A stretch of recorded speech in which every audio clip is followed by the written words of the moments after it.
Scott, this is a small business coffee break. So tell me, how do you fuel up for the morning? How do you take your coffee? Yeah, great question. Coffee is something I take great pleasure in. All right. We actually have family, some in Nicaragua, some in Colombia. And when they come and visit, they often bring some coffee with them. So when I'm brewing that, it's obviously very meanful. So it's a great cup. But there are other places we can go. Panther Coffee, Yeah. Our Grounds, a local place. Great atmosphere. But my favorite cup of coffee is from the gym. Okay. Yeah, I work out at the gym, and they have this little pot of coffee that they brew. Hold on. I was not expecting the gym to be the place. What gym is this? Hold on. So it's the JCC in Kindle. Okay. All right. I know. And they have a little book shelf. You can go grab books or stuff. There's some couches, and usually the people kind of hang out there and do some networking there as well. So it's a nice atmosphere. The reason I like it so much, even though it's probably a Folgers or a Maxwell House, no disrespect, is because it means I finished my workout. Yeah, right? Okay, it's a victory coffee. Before I could initiate my excuses, I've already worked out and I'm enjoying my cup of coffee. Yeah, you know what? I'll drink to that. Yeah, so that's my favorite cup. That's got to be the most unique story I've ever heard about someone's favorite cup, but I love it. I love it. So I started in banking 20 years ago.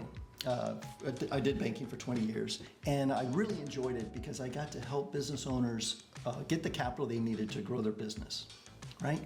But there are many times I got to see that there were parts and elements of their business that they were in need of.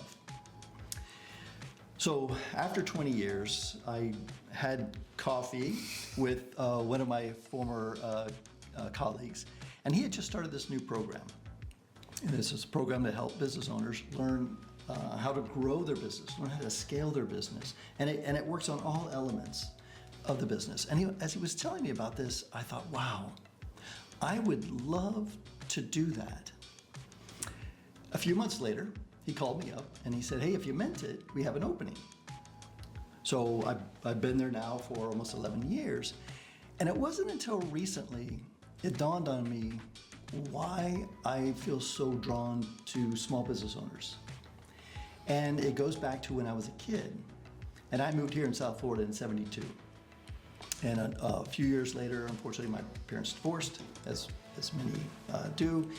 And my mom, she did what she had to do. She hustled, right? So we would go to downtown Miami, the Seabold building. I was really little at the time. I know the building well. And she would go and buy jewelry, pieces of jewelry. And she would meet with ladies and offer the jewelry. She also did Mary Kay Cosmetics. So she would be having these parties with people to sell that, and just really hustling all the time. Had a part-time job at a bank, just working. Well, a few years later, she's married to my stepfather, who then has an insurance company. Okay. And I got to see the difference. Working together, doing things differently, how well it worked. And it just put a seed in my mind that there's better ways of doing things. And if only I could help share those things with the business owners. And this program that I work for allows me to do that.